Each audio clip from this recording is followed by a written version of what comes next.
Welcome to From A to Built. Today's episode is called Disrupting the CM Space, and we're sitting down with someone who's doing exactly that. My guest, Sean Jordan, who is also my business partner, is the president of Cooperative LA, which is a builder-led construction management and owner's rep firm that's quietly reshaping how complex projects get delivered in Los Angeles and beyond.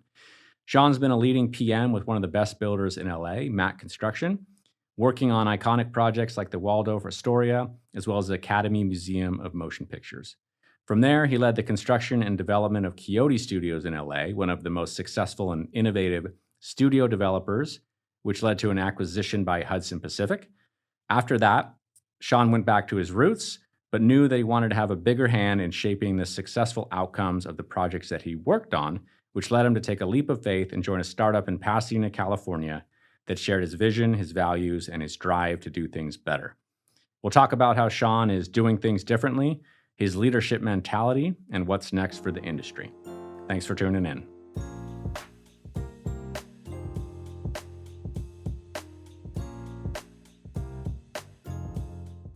All right, Sean, thanks for coming. Let's just jump right into it. Why don't you take us back to the beginning? You had a successful career in some of LA's top AEC firms. So what made you take the leap over to Cooperative LA?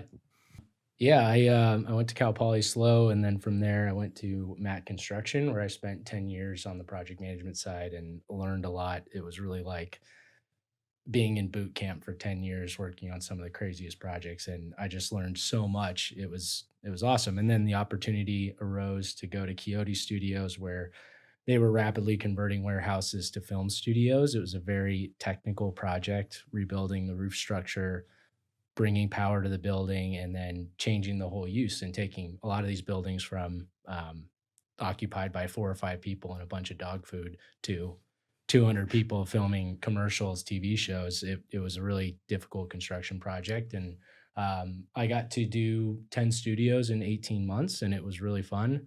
And I got to apply the construction knowledge while learning a bit about the business, and then driving excellent construction outcomes that improve the business. And from there, I saw just how much impact you can have by successfully executing construction, finishing projects early, hitting your budgets.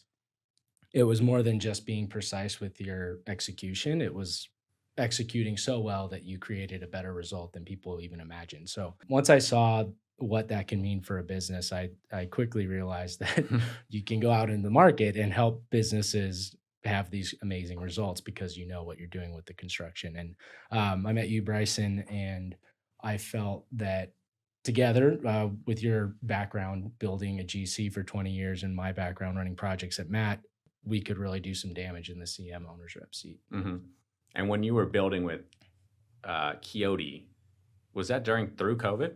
Were you doing a lot of that building? It was towards we caught the tail end of COVID, yeah. Okay. And yeah, it was a good time. We were working on the ASU Herald Examiner at Matt. I felt I had that project in a good place. Okay, And Andrew finished it. Yeah. So Andrew's now with the Cooperative LA. But yeah, it was a lot of fun. And then they had that exit to Hudson, and you were with Hudson for what? How long were you with Hudson? About a year. About a year. Okay. So, and then Coyote Studios, this was right in the middle of the streaming wars during COVID. So you couldn't build studios fast enough. They were getting rented very quickly by Netflix and all the people that were producing so much content during that time. So it was one of those rare cases where, yeah, you stood to make an extra $500,000 every month you opened earlier on the studios. And so once I learned that, it was aligning GC contracts to early finish bonuses.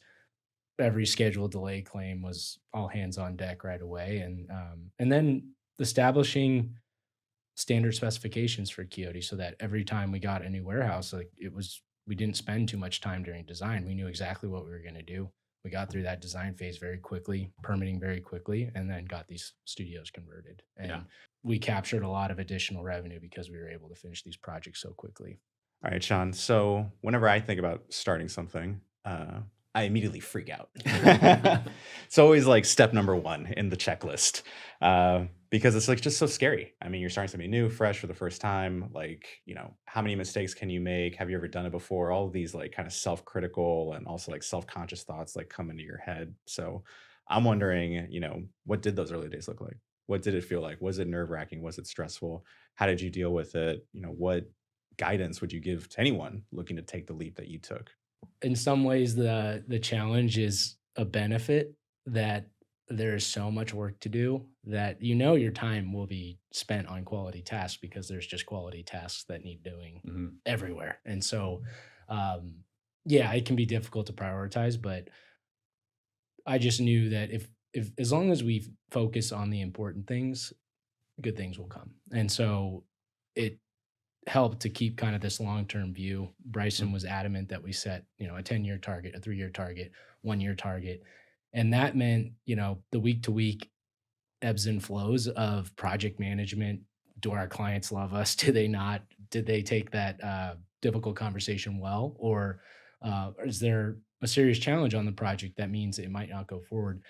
All of that was made easier because we had this long-term vision. And I was confident that as long as every week we did the things that we knew were important, over time, things will get better and better.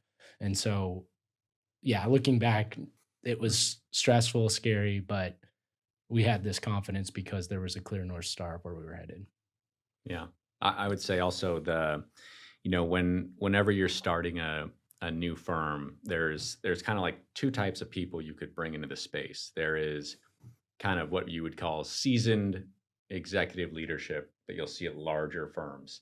Um, and I've worked with those players, and they come over and they're trained in a certain way, they're educated in a certain way, they operate in their lane, and that's mainly where they operate. They usually have a huge team behind them, as opposed to somebody that's looking for a more entrepreneurial path to do things their own way and build something special.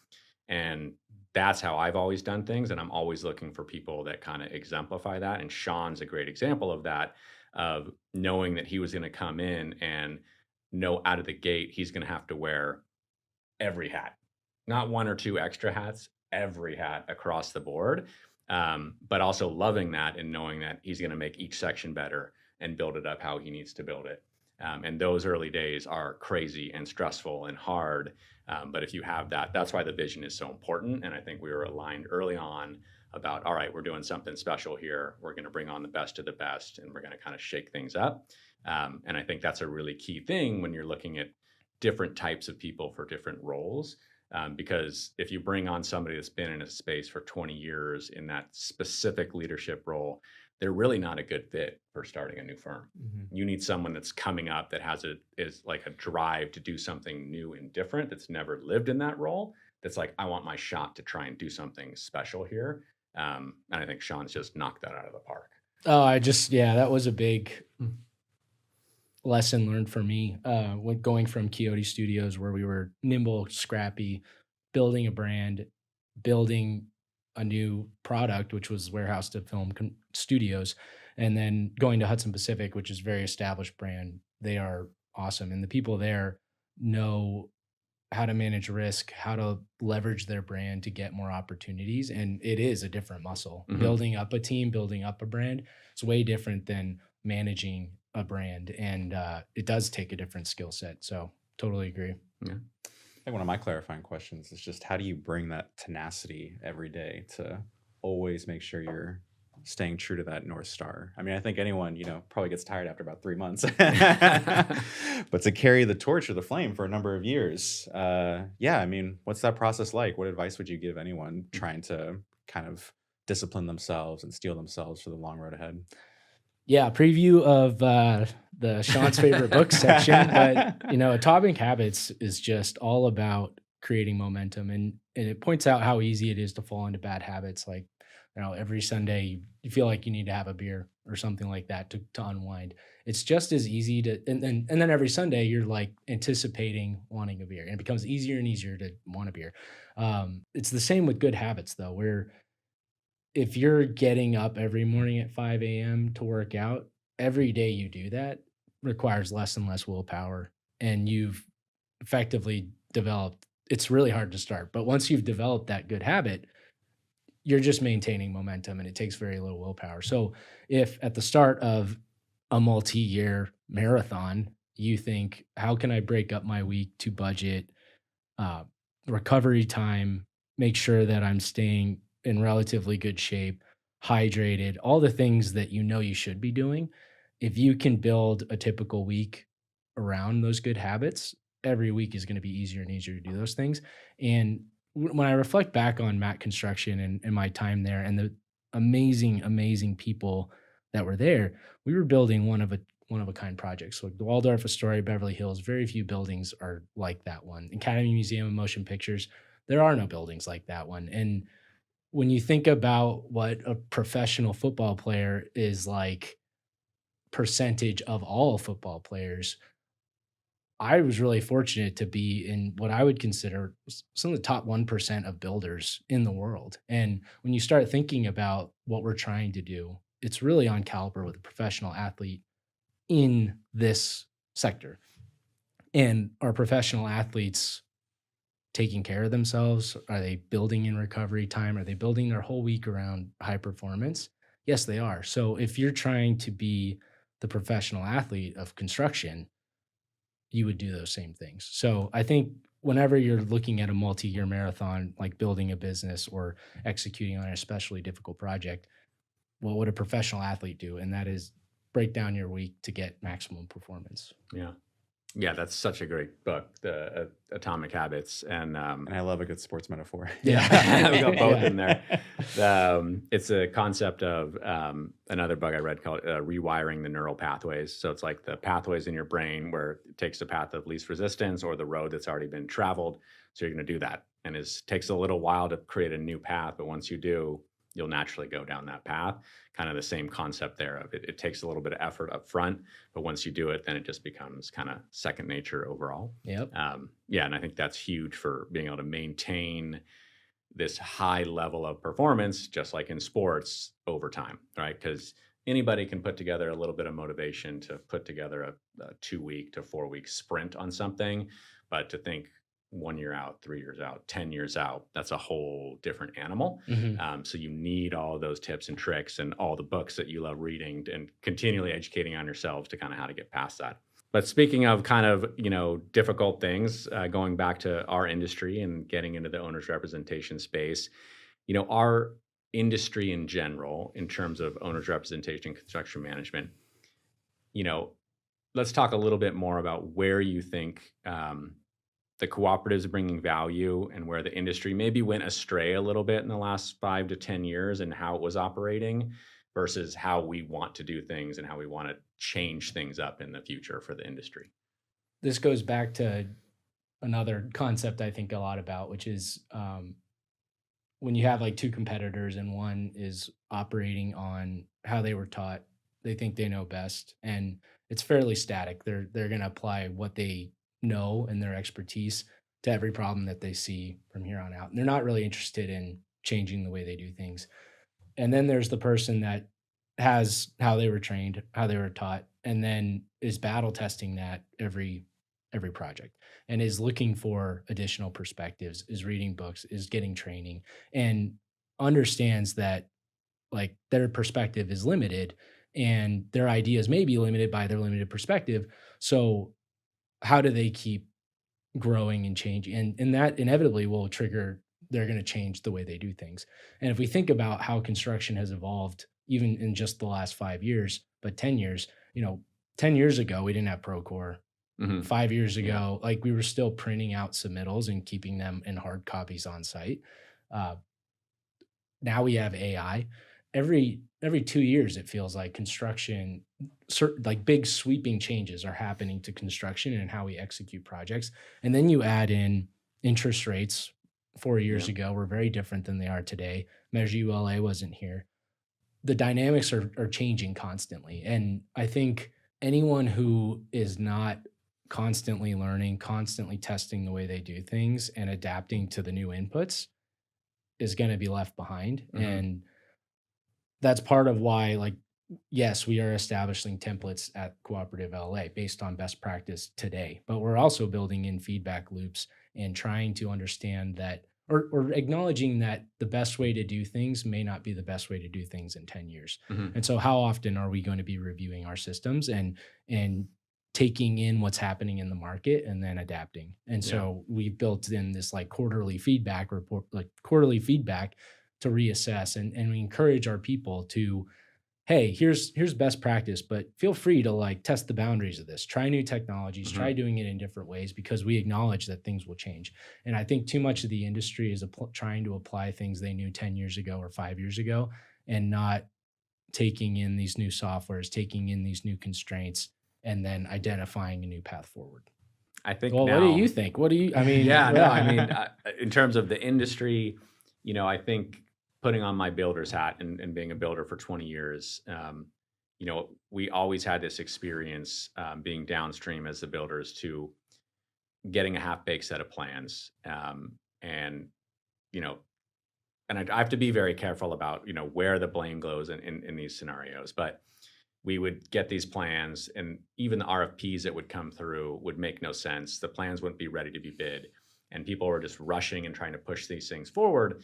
And you're left in this position, say, as a general contractor, having to bid a project. And the question to the GC is like, okay, do I want to get this project and not fill in any of the gaps, fill in any of the holes, and just come in as low as I can so I can get this project?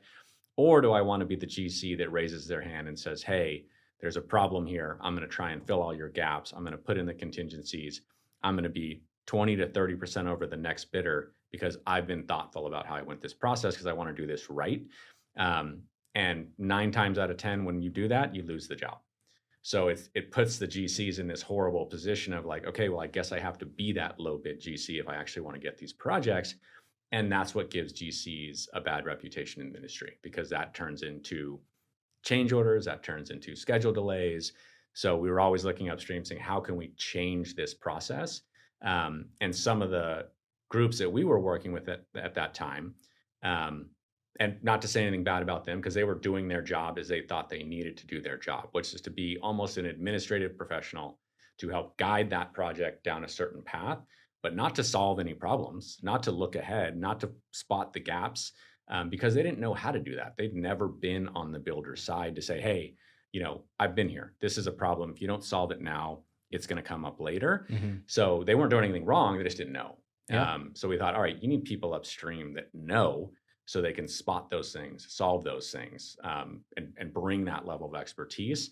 And I think that's what we've done. And that's what's super exciting, because in a very short time, people are like, oh, this is how it's supposed to be. These are the problems you're supposed to solve up front. So that's a very exciting piece of what we're doing. And that kind of segues to the next question here of how are you doing it with the Cooperative ALA? And what is that secret sauce overall that you're trying to bring to the table to shake things up in the industry, to bring that builder's background to bear? What is that? What would you say is kind of those uniques at the company? And does the secret sauce go well with a burrito? Yeah. Steady diet of burritos is definitely a key performance enhancer. I would say, it's book number 2 of Sean's favorite book, 7 Habits of Highly Effective People, right here. Yeah. One of them is begin with the end in mind. And I think what you're touching on is that you have professionals at the beginning of the project that have never seen a project through final inspection, substantial completion, lease up. Yeah. So are they envisioning the end of the project when they're trying to push through design and get to loan closing, mobilization? And I think because there's this big handoff, and the designers stay involved in CA, but they're rarely involved in final inspection. So you're kind of giving the steering wheel to people that are not familiar with what the final looks like, what that home stretch looks like, where every day lost is like a catastrophe. And there's so much urgency, so like high stress. And what we bring is, from the very earliest decisions, we have the end in mind. We know what it's going to take to get to final inspection. We know what an accelerated schedule will look like. And I think right now, especially in the market, because it's so hard to get projects to pencil, people are not wanting to invest more resources in that period before mobilization. But that is where the key decisions are made. And if you're not thinking of the end when you make those decisions, you're probably making mistakes. And with us having navigated inspections so many times, and let me tell you, change of use final inspections, those are the most difficult. And having done that several times myself, I know you guys doing a lot of adaptive reuse over Mhm. at Realm Richardson, very familiar with it. Even just applying that knowledge to the key design decisions is immense value. And all of our clients have responded really well to it and understand that, okay, we have an expert in the room advocating for the project as it hits its most critical period. Chris, what do you got? So many good questions. Time to pivot to leadership and your favorite topic, books. Yeah, more Um, books. I mean, before we jump onto that, yeah, is there anything else you want to say about just like the difference you think we bring versus like other CMs and GCs and like the kind of talents or kind of people that you look for when you're considering a new hire? Yeah, look, I think having perspective on what a successful construction project means for a company, especially an operator that's expanding in a new space or trying to prove out a development concept so that they can do the next 10. The stakes are extremely high for a lot of our partners. And I think the ramifications of a poorly run project, what a delay means for a company, what outrageous costs increases mean, the stakes are very high. And I think we're more conscious of that than most. And as such, I don't want to bring amateurs into the crowd. Like we are very picky about who we bring onto our team. And because when a client comes to us and says, "Hey, can you lend your expertise to my project?" Like we are sending expertise. We aren't sending someone to push paper. So as such, it's meant we have a very rigorous onboarding process and hiring criteria. But I think that's what's required. We're building in one of the most difficult environments ever. I mean, and we have more technology tools to use than ever. And finding the people that can effectively use all the new technology, all the new knowledge against some of the hardest problems in construction, it's got to be great people. So um, I think that combined with we aren't afraid to measure our performance. So we know that you know, we're hiring experts. We're hiring people with contractor backgrounds. We're hiring people with architect backgrounds that come into a project and immediately drive better results. We are not afraid to quantify that. And so we do that with proven value. And since, as of 2 years, we've saved our clients $26 million in cost savings, schedule acceleration, or increase in building value because additional rentable square footage or some other premium feature that we were able to capture with a great idea. And all of that is not down to design downgrades, but finding efficiencies. Um, some of my favorite wins are things that nobody will ever see, but we drove the cost down on foundations because of relooking at the bearing value of the soil and just things like that where it's win-wins all around. We clock those and we go to our clients and we say, "Hey, you paid us this amount. We saved you 10 times that amount. Here's all the ways we saved you." And they love it. They keep giving us more work. 100% of our clients have given us follow-up projects because we're not afraid to keep score and we're excited to do it. Yeah. But it is a huge responsibility, right? Like if you play sports and you're just playing around, that's one thing. And then you play sports and you start keeping score. It's like, we're playing for real now. And we're not afraid of that discussion. Getting back to the sports analogies, which I'm horrible at, but getting, you're talking about firms, but now driving down a little bit farther to people, I look at it like we want a team full of, Atanis on our team is what it comes down to. And I think a lot of people say that. A lot of people say, yeah, we want the best of the best. But that's not easy. And it's really, really difficult to find the best of the best.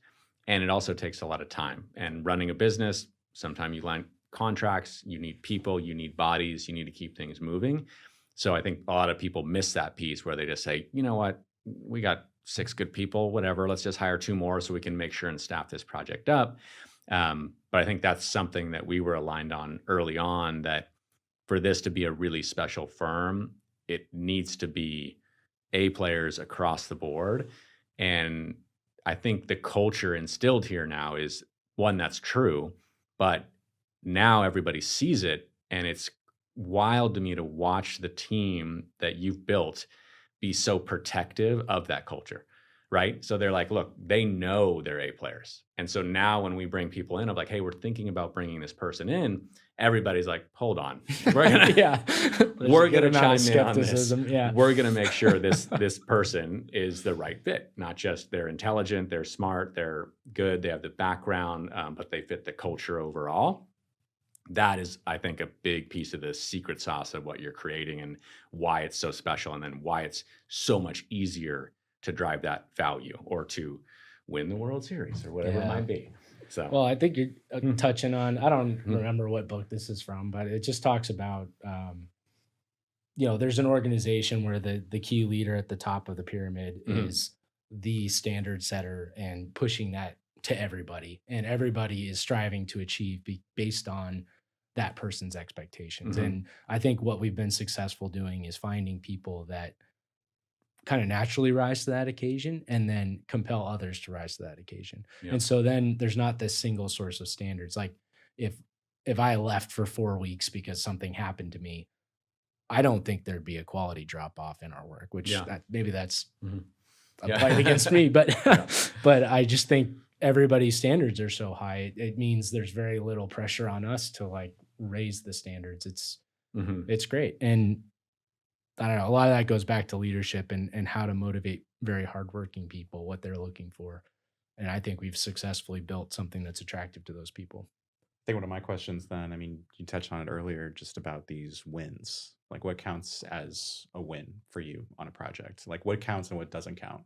And like how exactly do you demonstrate to clients that, you're not just, like you said, doing busy work. You actually are doing something that, someone missed. It was a clear issue early on and you caught it, and the downstream effects are like priceless.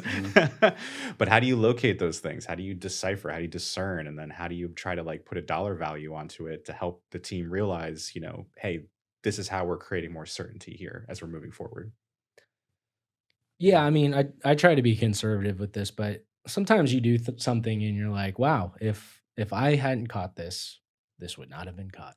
And in construction more than ever, it's like the earlier you catch a problem, the less costly it is. And it's not like the cost doubles, it's the cost times 100. Mhm. So having a bit of perspective and it takes a bit of effort to like quantify those types of wins, but if you can put those things in a lens of, well, how would this have blown up if we didn't address this?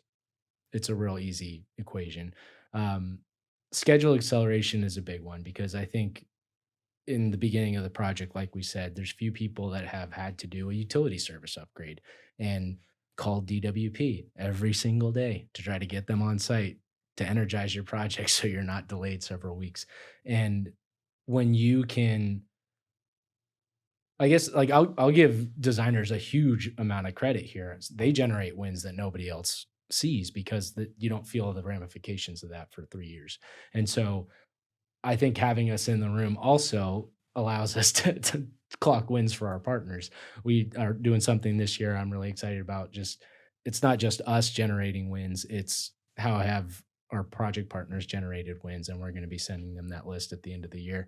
But I think having us there to put these wins to quantify these wins is really helpful. Yeah, I think the thing that I've noticed that's been the most impressive since I've joined, and I just didn't really appreciate it until I did, was the concept of schedule acceleration. And I just, usually a faster schedule is probably like a worse schedule. Yeah. But yeah, there's creative methods, site logistics, like all these different ways that you and Kelly and Aswin have been able to discern how to make sure that the schedule is as optimized as possible. So, I mean, are there any examples that jump to mind where you're like, Yeah, I was gonna say, what are some good examples for people listening or watching where it's something unique that probably would have otherwise not happened on a project that our team went above and beyond in terms of something that they found out, something that they called out because it's happening weekly, and it's mind blowing to me seeing it happen week over week over week.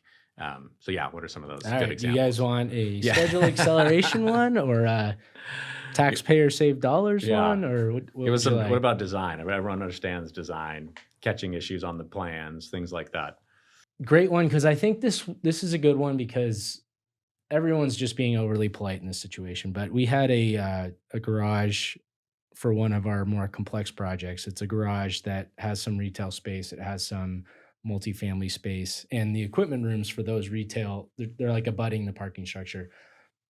The equipment rooms for some of those uses are in our parking structure. And so we had an MEP engineer for the retail, we had an MEP engineer for the residential, and then we had an MEP engineer for the garage, and along with some other services like the trash room. And if you understand how MEP engineers allocate space and how this all happens, when a building is being drawn, the architect asks the MEP engineer, so how much space do you think you'll need? And this is before they have equipment spec'd. So the MEP engineers responds, I need this much space. And so what ended up happening is we got to CDs and we realized now that the equipment had been spec'd and that everything is kind of fully fleshed, we were looking at the equipment in these equipment rooms and then the size of our trash room. And it was like, oh, we have not built any efficiencies into these equipment rooms that could be conjoined, that could be kind of maneuvered to limit the amount of equipment that needs a dedicated room. And so we got the gang together and we said, let's relook at how we're doing these equipment rooms, how we're doing this trash room, because we have rentable retail square footage right next to these areas. And if we can find a way to cut down these trash rooms and the equipment rooms, like we'll just increase the rentable square footage, which as a multiple, all the, true developer people can chime in, but big numbers. And so we were targeting about 1,000 square feet and we ended up getting 1,200 square feet by just reorganizing the first floor, reducing the equipment room sizes, which nobody sees except the maintenance people, and an extra 1,200 square feet of rentable retail space, and that increases the building value by $1 million.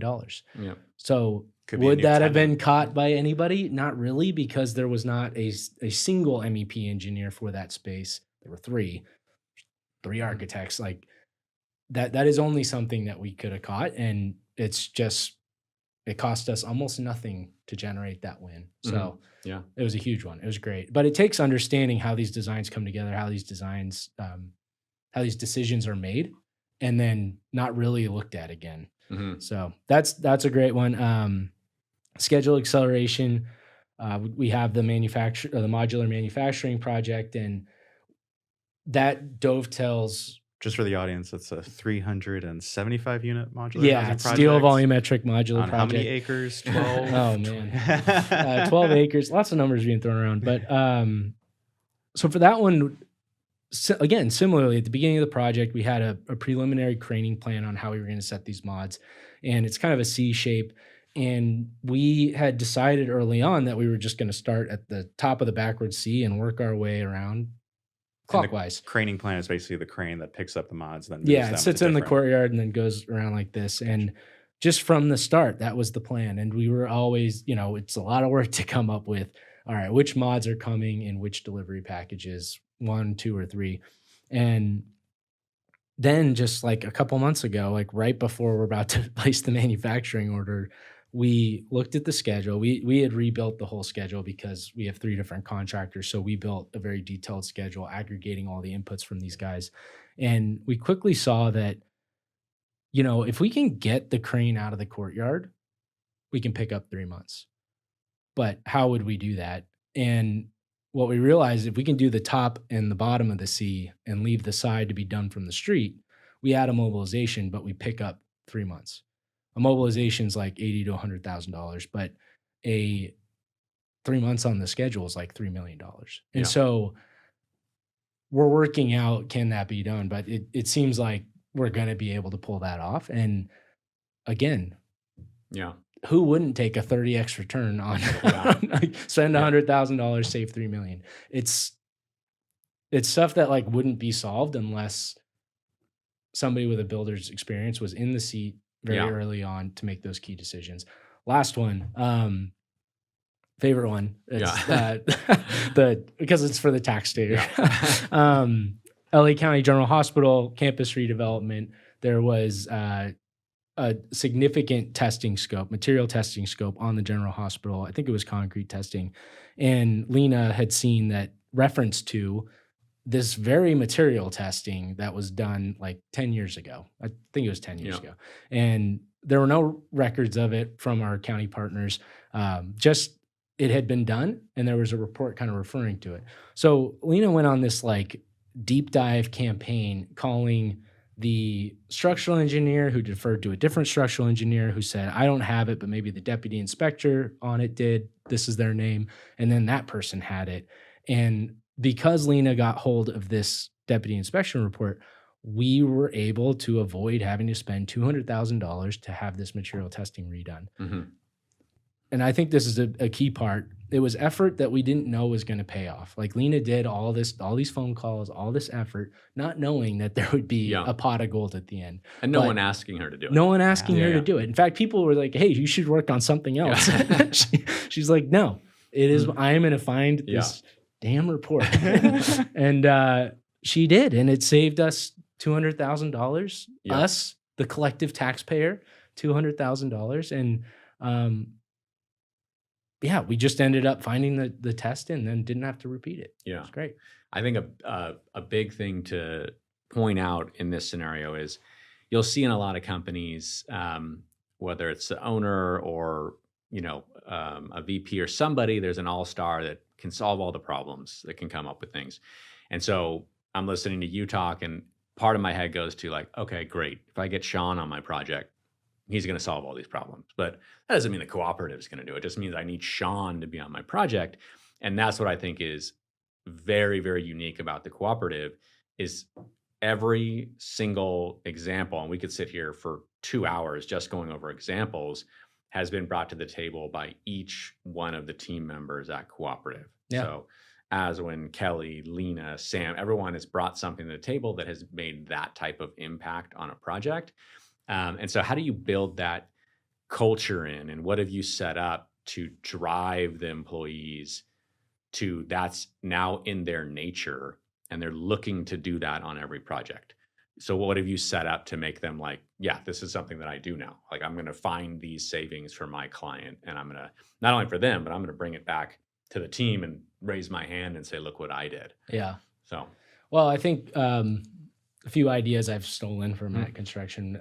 We used to do project presentations where you would talk about a lessons learned every 2 weeks. You presented a quick project update and then talk about something that you discovered. And I think we've borrowed that. We do our monthly project presentations, and then there's a lesson learned and a proven value win. And I think every time you learn a lesson or you have a win, putting a dollar value to it is a key part, because people just naturally keep score. Like that's it. And as soon as you're asked, well, as soon as you say like, I created this win, I made this easier, I solved a problem. It's like, okay, what was the monetary value of solving that problem? Like, what did it mean for our client? What did it mean for the project team? What did it mean for the budget, the schedule? And getting people who are natural problem solvers into the headspace of like, oh, there's a number assigned to my wins, problem solved. I think the competitive nature just starts coming out as soon as you teach them how to keep score, and then they just keep chasing bigger and bigger outcomes.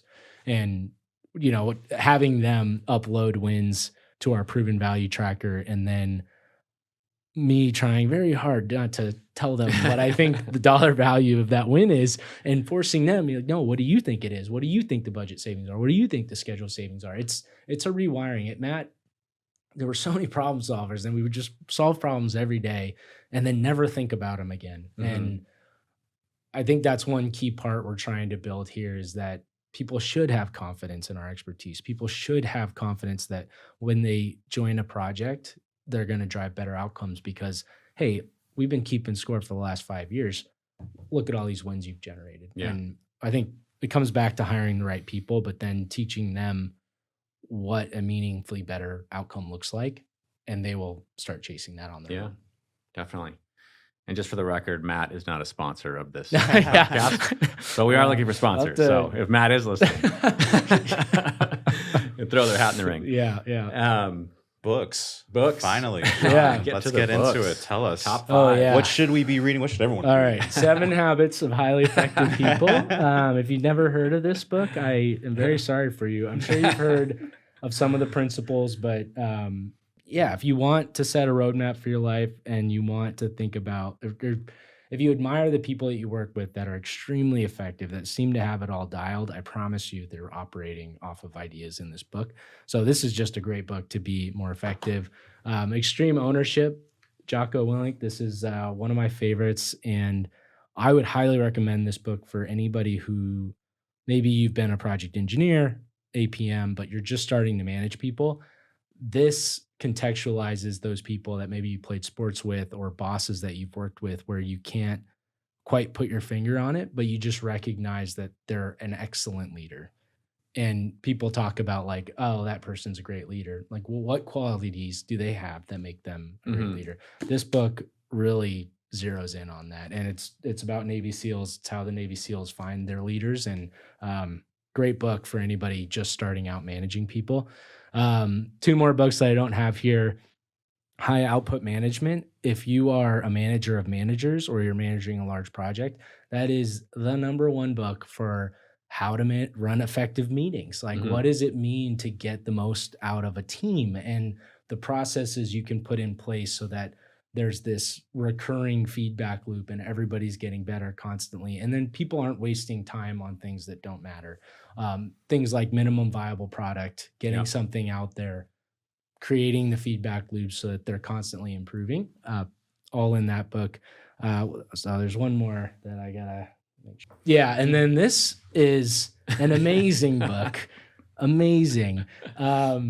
This is Electric Power Systems Basics for the Non-Electrical Professional. So this wasn't a mistake. This is not a mistake. This is probably the most valuable book that I've ever read because I ended up investing a lot in certain companies and it's been great. Given how the world is going electric and what it means for our buildings, electric service upgrades being the #1 schedule killer in Los Angeles, this is a great book for breaking down how power works, where it comes from, what the generators look like, and what it means to have your substation upgraded, all of that. This is just a fantastic crash course in how power works. And as we move into the world of energy versus power, battery storage, solar, that we're only going to keep going down that path. And I think if you're a construction professional that doesn't quite understand how power works, great book for you. Nice. I'll take that. Yeah. Thank you. Sean's been holding out on us. Yeah. Well, one of the RR estimators borrowed it for like 3 months. But yeah, it's a good one. But constant education, I think, is such a key part to being a great performer. Yeah, and I'll key in on that comment because I think it's part of our values. Progress always is something that we instill within the company. Personally, I've always been, the concept of lifelong learning is key. But I will say you take that to a whole nother level. I've never had anyone like assign me homework a lot. Like, you have to read this book, now you have to read this book, now you have to read this book, which I appreciate and I love. But yeah, I can just tell how much you truly embody that spirit of lifelong learning. Let's, fail fast forward. Let's try new things. Let's keep consuming this information so we can all get better, which I think is amazing. And, segueing to our favorite topic of all time right now, talking about consuming information, the big topic right now is AI. How is AI going to transform the world? Getting a little more niche, how is it going to transform our industry? What are we seeing? What are some of the trends? How is Cooperative LA looking at AI right now in general? Yeah, that's a lot of questions. Well, I'll just start. I think AI is such an incredible tool for small businesses like ours, where we're trying to be very expertise heavy and less like paperwork heavy. With AI, the advent of AI during our birth, it has completely changed our hiring plans. I think we can afford to hire more senior people and then multiply their output in ways that we couldn't before. Like 2 years ago, we wouldn't have been able to do it. And that is really exciting. And I think you can even look at accounting, marketing, sales. Like AI is just such an immense tool. I feel like if you're hiring the best people, you're just giving them superpowers by adding AI. And I do think that I wrote about this in a LinkedIn post, but I think people assume AI is a technology that's going to level the playing field and bring underperformers up to the caliber of experts. And I don't think that's the case at all. I think it's a microphone, and it's going, microphone didn't make bad singers better. It just made them louder. And same thing with good singers. It didn't make them better. It just made them louder, increase their reach. It's not a performance improver. It's a performance multiplier. So if you are a very expertise heavy business, especially small and nimble, AI is going to be a game changer for you, just like it's been for us. And then as far as delivering construction projects, I think we're seeing with Model Z in particular, but a lot of developers are suddenly massively reducing that upfront cost to get a development to design to construction, because they're able to do feasibility studies, site plans, mapping. A lot of the rendering work that was done previously through design firms is now being done in ChatGPT. And just to clarify, Model Z, that's a Solar Impacts modular housing delivery group, right? Right. And they're advertising their AI capabilities now. And the whole point is that they're trying to lower the cost of that upfront design work. And it's really clever. And I think a lot of that is going to streamline costs and help developments move forward. So And in the cooperative space, so, I think there's so much noise in the AI space right now, and there's a new software coming out every single day, and it wastes a ton of my time going down those rabbit holes. But I feel like the cooperative team has been really thoughtful about not chasing too many shiny things in the AI world, and being like, what is an actionable tool that we can create that we can use right now that will benefit us internally and will benefit the clients. So walk us through some of those like initial tools you guys are using in the space. Yeah, I think our philosophy is not so much that we're going to build the next open AI ChatGPT. I think that those guys are so well funded. We'll never do that. We're construction bros. Yep. And, but I do think that it's a bit like learning a language. It's a bit like learning to type for the first time. I don't know if they still do this, but I had typing class when I was in middle school, and it takes a year and a half of steady use to learn a new language. So if we're trying to have experts, or I'll say this, that the deeper we get in with our clients and the more we help them on projects, they're turning to us to answer questions around what technology should we be using to fuel our developments? What should we be using Procore? Should we be using Smartsheet? Like all of these questions are coming to us, and suddenly we're like technology advisors. So our team, one, we want to multiply their output. Two, we want them to learn AI as if it's a language, work with it regularly.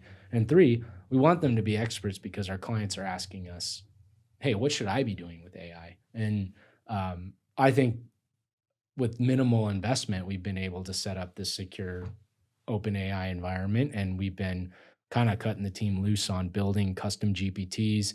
We've built several prompts, and we're just letting people experiment. And that's been what this year is about. We had a prompt competition to get everybody excited about making their own prompts with a cash reward. So that was fun. And then we're doing a GPT competition. So people building their own custom GPT to handle some function like weekly reports, meeting minutes.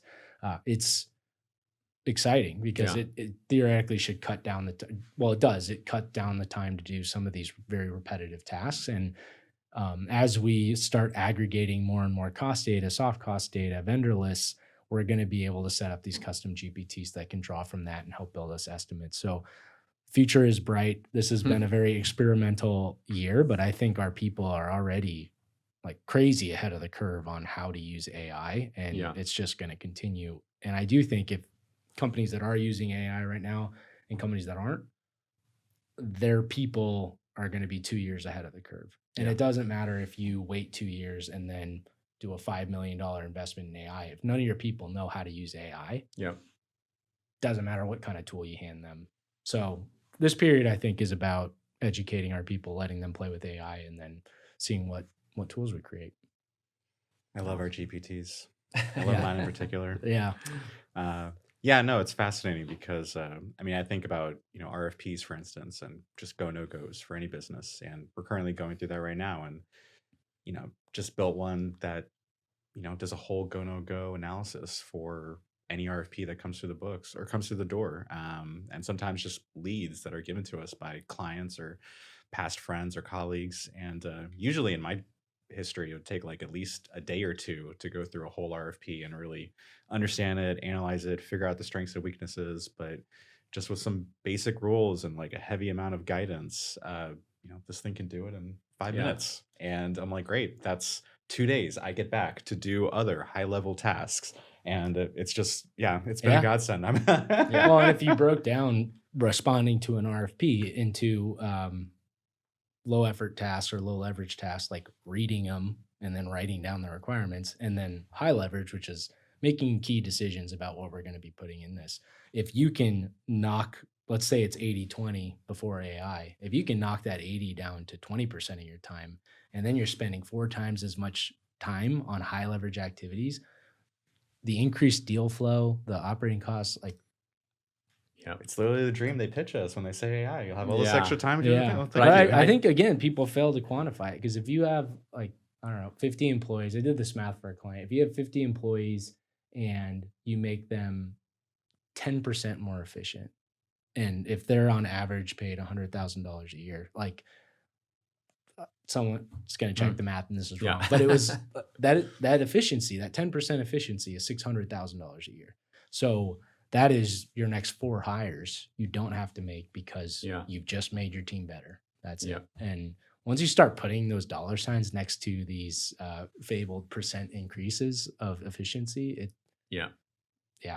I love be irresponsible how not you to. broke it down with the microphone, though. I think that's so true around, if you're not a good singer, it's not going to make you a better singer. It's just going to make you louder. And I think that's a key piece. And I think another piece that a big conversation around AI, and I think something that we're looking at right now as well is, we do work in this culture of what I'll call overwork. Everyone, especially in our industry, is, the 40-hour work week. No one knows what that means, right? Everyone's working 60, 70-hour weeks. And so there's a piece there, and there's a big conversation happening around AI of, is AI this tool, kind of like the internet back in the day of, oh, this is supposed to make our lives so much better and more streamlined. Didn't really necessarily work in that fashion. It made people do more and get more overwhelmed. Now that's the same question with AI. Is there an opportunity for AI to make this a force multiplier for the quality people that understand it, to give them back some of their time to live in that, let's say, 50-hour work week zone as opposed to the 40? And do you see that being a future for AI in terms of how people are working and getting back some of their free time in the future? Yeah. Mm-hmm. Well, what do you think is the key motivator for high performance people? Key motivator? Say it depends on kind of their personality type, whether they like external praise or they like recognition in some way, or it's more internal for them versus external. Yeah. Yeah. I think, like, a lot of people assume like a leisurely life is like the desired outcome. And believe me, there are times when that is exactly what I want. But I do think some of the people we work with would get bored and restless ASAP. And I think the example we just talked about, where if suddenly you're able to have 4 times the impact because the nature of your tasks have changed from low leverage to high leverage, if you can hop on more projects, provide insane value in a half hour that took you 8 hours, and then provide that multiple times a day, even if it reduces the increases your leisure time, I think, especially for our people, that's where I see the real happiness improvement, that it takes away the busy tasks and you're able to have huge impact multiplied by focus so in much. that genius zone that certain people call it. Right? Yeah. And I do think more leisure is going to be a benefit, but I think people discount the fact that you will get to work on high leverage tasks, the kind of tasks that get you more renown, and have a more quantifiable impact. I mean, these are the productivity gains that everyone is talking about and fantasizing with AI, and I think Mhm. it's the reason that Facebook or Meta is dumping like $600 billion Yeah. into it, and why so many, I think, public policy thinkers are just behind it as well. Because if we can realize these efficiencies, if people can minimize these low-level tasks, the benefits to the economy are ginormous. I Yep. mean, it'd be really incredible. Yeah. Well, I think it's about time to wrap it up, and Aw. no one should be too sad. We're going to make this a little recurring series with Sean, and we're going to get a little bit more granular into specific items in our industry moving forward. So that'll be super fun as we break that down. We'll probably bring in some more players into the conversation too, in terms of more cooperative employees or maybe some architects, engineers, whatever's relevant to the conversation. But in those future conversations, we'll get a little bit more a deep dive into specific subjects. But for now, from a more high level standpoint, Sean, I would say, what does 2030 look like for you for Cooperative and your vision for the future? And what makes you wake up and be like, yeah, I did that? Well, I don't. You wrote a book. I'm assuming you wrote a book by that point. Yeah. For me, it's not really about individual wins. I just want to surround myself with people that I love to work with, and I really don't see this as the Sean show, Mhm. or me even like in a more power position. I don't know if the team Mhm. would agree with that, but I've long felt that it's more like I'm playing goalie and filling the positions in front of me, and I just have more perspective because I'm the furthest person back, and so it really for me is a team. And if 2030 is successful, it's because we've generated so many team wins. People have grown while they've been here. People are generating huge wins themselves, are very proud of their careers, and are having huge impact every week. So I think we're on our way there. I'm really happy with the team we've built and the amount of wins we've generated so far. And it's a huge challenge to maintain this momentum and standards, but that's what I'm looking forward to most. Doubling or tripling the size of the team while keeping what makes our small group so successful and fun. Well Awesome. said. Well said.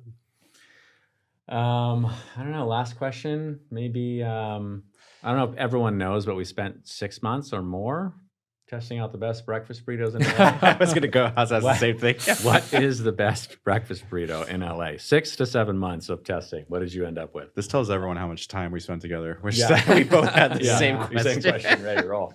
Well, RIP, but Brick and Flour Yeah, was right. was I was the going to say the best. same thing. I think their burritos were so big that they put them out of business, but that was Yep. a monster. I mean, Yeah. that was like the I think size they- of like two forearms together. It was crazy. I think it's still out there. It's just not in Pasadena. Oh, well, the Pasadena one Yeah. closed. I got to say Doghouse, I think, is my favorite. Yep. Yeah, the Baracha burrito.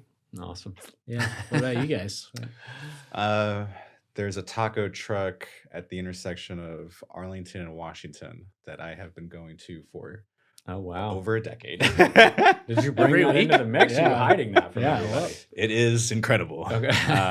Yeah, it was introduced to me by some friends from high school, and yeah, it's always been there. It survived through COVID, and yeah, whenever I'm feeling down and I need a little pick me up, I'll jump in the Beamer. I'll take a little stroll over Yeah. to Washington, Arlington, and get out of the gas station and yeah, just grab a burrito, and everything's better. I That's true. promise you, it's a great pick me up. Yeah. love the burritos. Yeah. Yeah.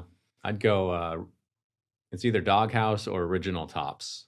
Original Tops has a pretty solid one. Oh, that's interesting. that. Yeah, it's over Yeah. by me. So What's the one down the street? The monster burritos. Oh, That's Lucky it. Lucky Yeah, Boys? Lucky Boys. Yeah. That's the popular one, but I think It's Doghouse popular. has them beat.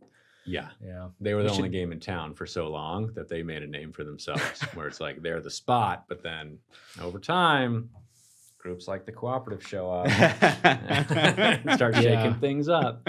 Oh, man. So awesome. Well, thanks for coming, Sean, and we'll see you in a couple weeks probably for some more fun conversations. Yeah, sounds great. Thanks for having me. All right. Thank you.